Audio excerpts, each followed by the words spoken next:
Fayyaa ta'ii waan bu'uuraa hedduu nuu kaafte. Mee kanuma wajjin wal qabatee daa'ima ofitti amanamummaa qabu yookaan ijoolleen keenya hawaasa keessatti waan hojjetanitti mana barnootaatti ofitti amanamummaatiin akka guddataniif maaltu eegama maatiirraa yookaan namoota daa'ima wajjin oolaniidha?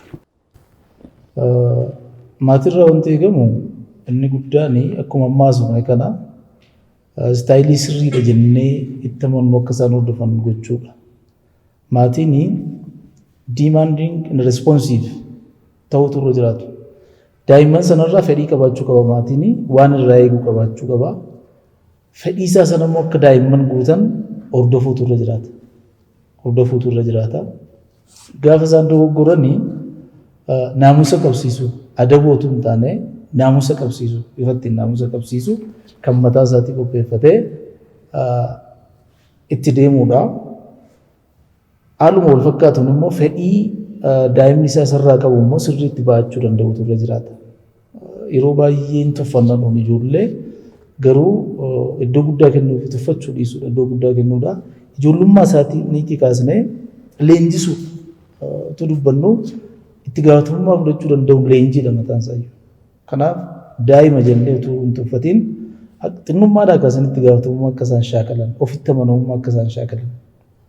Daa'ima xinnoo harka ishee qabattee gara dunkaanaa deemtee dukkaana gaafa waa bittu isheen akka kaffaltu maallaqatti kennu.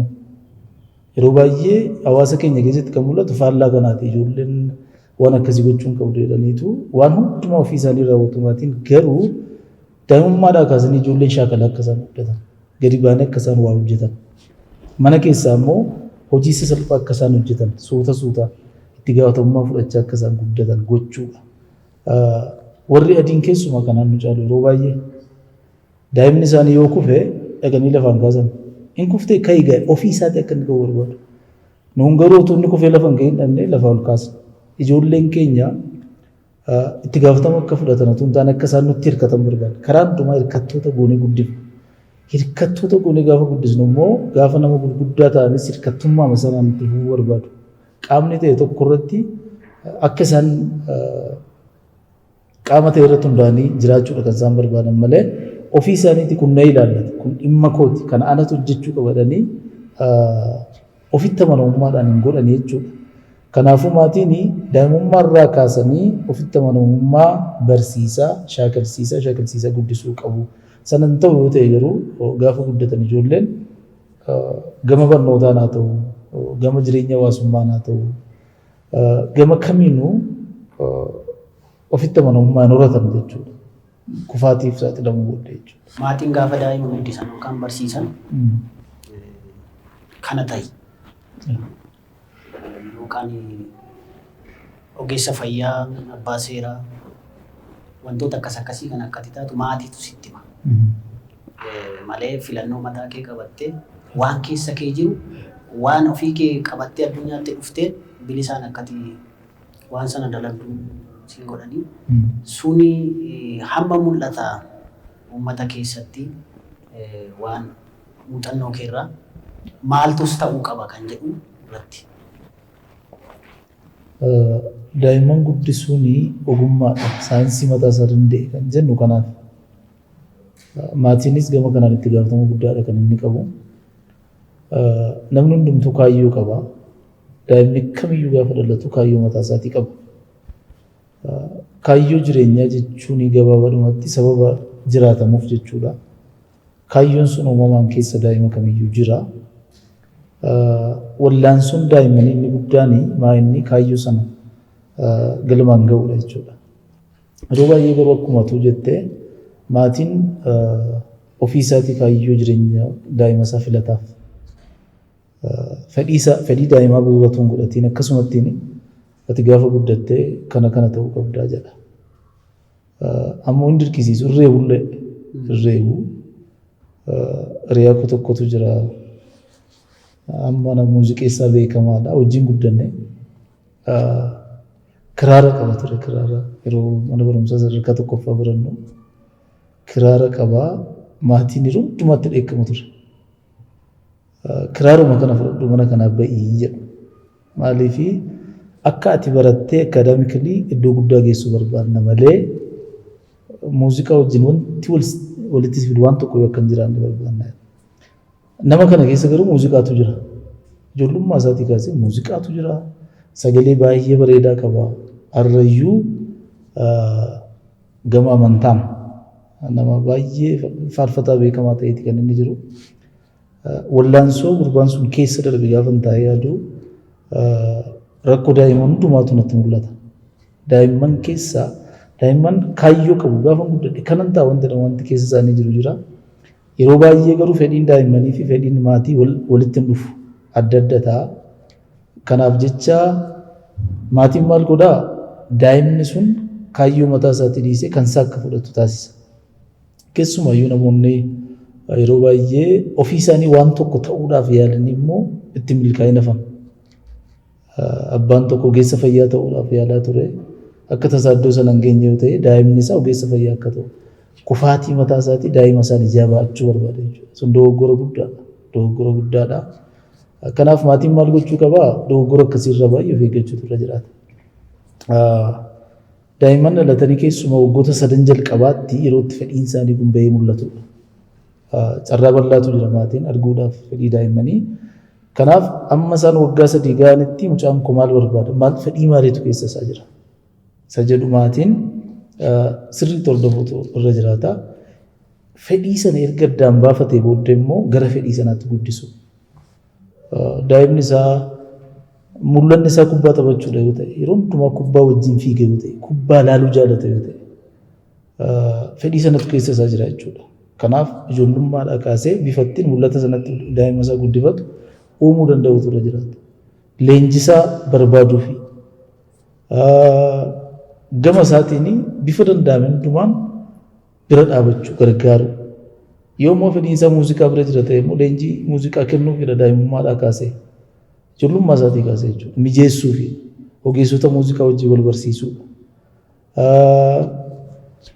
Warra immoo fedhiin isaanii gama akaadaamii jiru immoo fedhiima isaanii sana bira dhaabatee maatiin itti guddisuudha. Gara fuulduraa gaafa guddatanii kaayyoo dhalataniif sana wajjin yoo guddatan ijoolleen iddoo gurguddaa qabu, dhiibbaa gurguddaa uumu addunyaa kanarra. Namoota addunyaa kana jijjiiruu danda'an ta'u. Garuu dhiibbaa maatiirraa kan ka'e faallaa fedhii isaanii kan deeman yoo ta'e yoomiyyuu itti milkaa'an hin hojjetu ta'a. Abbaa isaa gammachiisuuf yookaan immoo harmee isaa gammachiisuuf daa'imni tokko fedhii isaan irra deemee waan itti milkaa'e fakkaachuu danda'a ta'a. Garuu yoomiyyuu addunyaa kan isaan taane sana keessa dhaabbatee itti milkaa'uu hin danda'u. Keessa isaa yeroo hundumaa dheebuun wayii jira. Hirrinni wayii itti dhaga'ama. Hirrinni wayii itti dhaga'ama. Kanaaf itti milkaa'u deemee milkaa'uu waan hin dandeenyee fi maatiin fedha daa'immanii haa qo'atu. Qo'atee erga addaan baafate immoo bifa ittiin gargaaruu danda'u itti haa yaadu. Daa'imman isaa bira haa dhaabbatu. Fedhiima daa'imman isaa bu'uura godhatee gara sanatti haa guddisu dhaamsa jedhuun qaba. Fayyaa ta'e eebbisa kan hojii wal qabate daa'imni yeroo tokko gara jalqabaa barnoota isaaniitti milkaa'uu dhiisuu danda'u yookaan duubatti harkifachuu danda'u. Maatiin yeroo abaaran fa'aa argita. Ati nama hin taatu, ati hin guddattu, yaa kan argitu jedhanii yeroo haamilee daa'imaatti tuqan kufaatiin al takkaa kufaatii bara baraa akka ta'etti haamilee daa'imaa yeroo tuqan jira. Yeroo kaan immoo daa'ima qullaa wajjin yookaan daa'ima kan biraa wajjin yeroo wal dorgomsiisantu mul'ata. Mee asirratti kufaatiin al takkaa sun kufaatii bara baraati. Daa'ima saanii daa'ima nama biraa wajjin wal dorgomsiisuun kun sirriidha kan jedhu namootuma addunyaa irratti milkaa'an yoo ilaalle gama barnootaan gara jalqabaa yeroo lama sadii yeroo amma yeroo saddeetti wal kan jiru booda garuu namoota ajaa'ibaa kennaa biraa qabaatan ta'anii mul'atu. Mee asirratti waan hin jettu. Hawaasa keenya keessatti ilaalchi dogoggoraa jiru tokko maal seetee carraan daa'imni qabu barnoota duwwaadha jedhanii itti amanu. Sun immoo dogoggora guddaadha. Barnoota malee hojiin akka hin jirre, barnoota malee wanti itti milkaa'an tokko akka hin jirre itti yaadu. Ilaalcha dogoggoraa kana bu'uura godhatanii maal godhu daa'imman dirqama barumsatti haala gaariin performii akka godhan irraa eegu akka ilma abaluu ta'i jedhaniitu gara sanatti dhiibbaa irraan ga'u.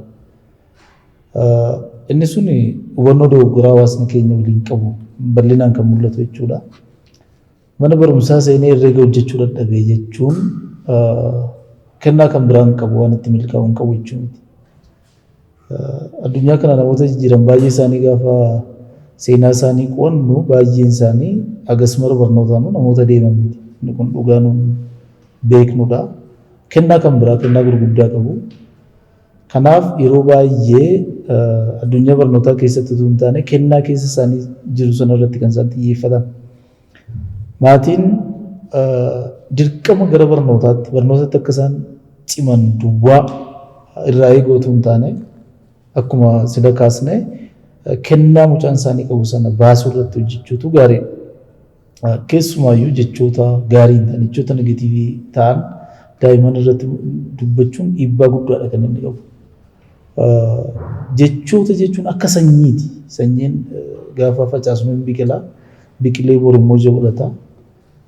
Guyyaa guyyaatti dubbiin nuun daa'imman keenyatti dubbannu jechoonni afaan keenya keessaa ba'anii sammuu daa'immanii keessatti biqilanii guddatu. Borii ija isaa argina jechuudha. Daa'imni nuun nama hin taanu jechaa guddisne dhuguma nama hin taanu. Maaliif namana sammuun nama baay'ee wal xaxaadha. Waan amane tokko practically argisiisa kun beekamaadha. Subconscious mind jennee psychology keessatti kan barannu jechoota sana hundumaa waraabee kaa'a. Waraabbatee kaawwateetu waan nu dubbanne sun dhuguma jedhee waan amanuuf hojiidhaan argisiisa jechuudha. Abbaan kun nama hin taatu naan jedhee ani nama hin ta'u jedheetu utuu hin beekin subconsciously amanaa guddata mucaan kuni. Kanaaf carraan nama ta'uusaa baay'ee dhiphaadha jechuudha. Ammoo daa'imman keenya irratti waan gaarii yoo dubbanne eebbisaa yoo guddanne nama taata nama guddaa taata jedhaa yoo guddanne yeroo dubbanne sana harkaaf harkatti ija isaa dhabuu dandeenya. Boor garuu dhuguma daa'imni keenya nama guddaa ta'e argina. Maaliif amanaadhuma guddata waan ta'eef abbaan kun nama taata naan jedhee nama hin ta'a. Harmeen kun guddata naan jette nan guddadha. Jechoonni nuun guyyaa guyyaatti daa'imman keenyatti dubbannu jireenya daa'immanii irratti dhiibbaa guddaa waan uumanii fi raawwannee yooma isaan balleessan yoo daa'imman keenya balleessan illee jechoota negatiivii ta'an itti dubbachuurraa uleedhaan isaan reebuutu filatama. Uleedhaan reebuu miidhuudhaaf otoo hin taane disipiliin gochuudhaaf karaa sirriitti deebisuudhaaf waan ta'eef uleedhaan reebuutu barbaachisa. Uleedhaan reebnee akkana kanaaf reebamte boris yoo waan akkasii deebitee balleessitee reebamte jennee akka mekaanizimii tokkotti fayyadamnee karaa itti deebisuudhaaf malee raawwannee jechoota negatiivii jechoota abaarsaa ta'an daa'imman keenya irratti dubbachuun dogoggora guddaadha. Namoonni maaliif abaaru? Gaafa abaaranii aarii isaaniitu irraa caba. Miira aarii keessa jiran sanatu itti fooyya'a. Kanaaf abaarsa filatu. Garuu dogoggora guddaadha inni kun keessumaayyuu ija ogummaatiin gaafa laallu raawwannee maaliyyuu balleessan jechoota negatiiviitti dubbachuurraa abaaruurraa of eeggachuutu nurra jiraata. Ammoo dirqisiisuun nurra hin jiraatu. Dirqama ilmi warra abaluu barumsatti waan jabaateef hanqos jabaachuu qaba jedhee dhiibbaa irratti gochuu hin qabu. Arra tarii milkaa'uu waan hin milkoofne fakkaachuu danda'a. Bor garuu iddooma jiruu ka'ee baay'ee deemuu waan danda'uu fi kanarratti baay'ee of eeggachuu danda'u. Hafuura wal dorgomsiisuu kana dhiisuu. Daa'imman biraa wajjin wal dorgomsiisuu dhiisuu. Daa'imman hundumtuu adda addummaa mataa isaatii qabu. Hundumtuu waan danda'an baay'ee qabu, waan hin dandeenyes baay'ee qabu. Walqixa miti daa'immanii. Namni kwaalitii tokko hin qabne kwaalitii biraa immoo qaba waan ta'eef dirqama akka baluu ta'edhanii dhiibbaa daa'imman irratti gochuun wallaalummaa guddaadha. Galatoomii yeroo tokko duraan akka kaasne baay'ee daa'ima keenyaa fi of eeggannoo guddaa gochuurraa kan ka'e wayirraan eegnu of danda'anii itti gaafatamummaa akka bahatan carraan kennuu fi tarii bakka nuti hin jirretti karaa fagoo deemuun jiraata yookaan immoo akka carraa maatiin sun wanti biraarra ga'uu danda'a. Hirkattummaa akkasii keessatti guddisuun daa'imman hagam miidha. Daa'imman hirkattummaan akka hin guddanneef of danda'anii yeroo maatiin hin jirrellee of danda'anii waa shaakaluu akka danda'an maal gochuutu maatii ijoolleerraa daa'immanirraa eegama jetta? Maatiin daa'immanii gama kanaan wanti inni gochuu qaba jedhanii yaadu ijoollummaadhaa kaasanii waan xinnoo irraa itti gaafatama barsiisuu. Leenjii dhimma leenjiiti wanti kun waan ta'eef ani amma ofii koo fakkeenya godhadhee fudhachuudhaaf maatiin na guddise baay'ee jaalala adda ta'e na guddise. Na booddee ijoollee durbaa sadiitu dhalate. Harmeen koo immoo mana keessa jirti. Kanaaf garmalee qananummaa waan jedhamu tokkotu jira Oromoo keessaa. Namni qananeessan tokko waan hojjetu akka waan hojjenne godhu. Ani ammoo uffata koo miiccadhu amman guddadhutti uffata miicee hin beeku. Maaliif naa miicu waan ta'eef. Haala kana keessatti guddadhee gaafan hojii qabadhee maatii irraa adda ba'ee jireenya of danda'e jiraachuu gaafa hin jalqabu baay'ee rakkadhe. Nama qullubbii kukkutee ittoo tokko jechuu hin dandeenyedha. Baay'ee rakkisaadha inni kun hirkattummaa jechuudha. Maatiin mucaa isaa ammamaa qananeessu ammamaa jaallatu garuu ijoollummaadhaa kaasee itti gaafatamummaa barsiisaa deemu waan xinnoodha. Daa'imni uffata akka miicu uffata xiqqootti kennanii of danda'e akka inni miicu gochuu. Gaafa inni miicu immoo galateeffachuu jajuu yeroo baay'ee aadaan uummata keenya keessa hin jirre gaafa daa'imni balleesse adabuudhaaf baay'ee ariifannaa gaafa inni waan gaarii ta'uu godhe immoo hamilee ilaalluuf hin jajnu jechuudha. Aadaa keenya keessa hin jiru wanta akkasii fooyya'ummoo qaba. Waan gaarii daa'imni godheef yeroo hundumaa badhaasuu jajjabeessuu hamilee toruu sana sanaan waan xinnoo irraa kaasnee leenjisaa guddisu. Daa'imman keenya dukkaana naannoo keenya jirutti erginee waan kana bitennee maallaqa xinnoo itti laachuu deemee ofiisaatii gaafatee kaffalee bitee akka inni dhufu gochuu. Mana keessaa gabatee akka inni qulqulleessu meeshaa itti kennanii akkasitti qulqulleessan jennee barsiisaa leenjisaa moona guddifnu gaafa guddatee nama guddaa ta'ee hirkattummaarraa bilisa ta'a jechuudha. Of danda'ee hojjetaa, of danda'ee yaada isaa kennaa, of danda'ee kalaqa adda addaa qabatee dhufaa. Qaamni ta'e tokko akka isa sochoosu hin eeggatu jechuudha. Kanaaf leenjiidha maatiin leenjisuu qaba. Isa jedhuun dhaamuu barbaada. Fayyaa ta'ii gaaffii har'aaf qabnu xumurree jirra. Dhumarratti waan jettoo qabaatte carraasii kenneera. Dhumarratti wanti ani jedhu waamicha gochuun barbaada. Isa kan arguu kootti baay'een gammada. Akkuma inni ergammaa kaasee daa'imman Oromoo dagatamaniiru. Hundi keenya iyyuu daganne anas dabalatee ogeessonni Oromoo ogummaa adda addaatti bobba'anii jiran daa'imman gataniiru jechuudha. Ganneerra jechuu dandeenya. An kitaaba baay'ee barreesseera. Garuu kitaaba daa'immaniif ta'u kan Abaacaa dabarsiisu kitaaba tokko iyyuu barreessine. Miidiyaaleen keenya baay'een dhimmoota adda addaa irratti dhiphatanii hojjetu. Torban guutuu qophii sa'aatii 24 kan isaan qabanii garuu daa'immaniif yaadanii sa'aatii tokko kan kennan baay'ee muraasa. Walumaa gala irraanfanneerra jechuudha. Daa'imman nuun har'a irraanfanne kana bor biyya kana isaanitti kennu. Yoo har'a irratti hojjeefnee irratti xiyyeeffannee sirriitti guddina isaanii duukaa buunee ogummaadhaan haala saayinsii isaa hordofeen guddifnee iddoo guddaan isaan hin geenyu ta'e bor biyya kana isaanitti kennina waan ta'eef dhaloonni ga'aa ta'e kan irraan fuunee taasisaa jechuudha. Kanaafuu waamicha ani godhumaa inni irratti haa xiyyeeffannu. Namni akka ogummaa isaatiitti waan daa'imman fayyadu haa gumaachuu. Inni barreessu daa'immaniin waan ta'u haa barreessu. Inni immoo miidiyaa akka televizyiinii kanarra jiru immoo daa'imman waan fayyaduu danda'u gadi fageenyaan haa hojjetu. Daa'imman ammayyuu birmannaa barbaadu.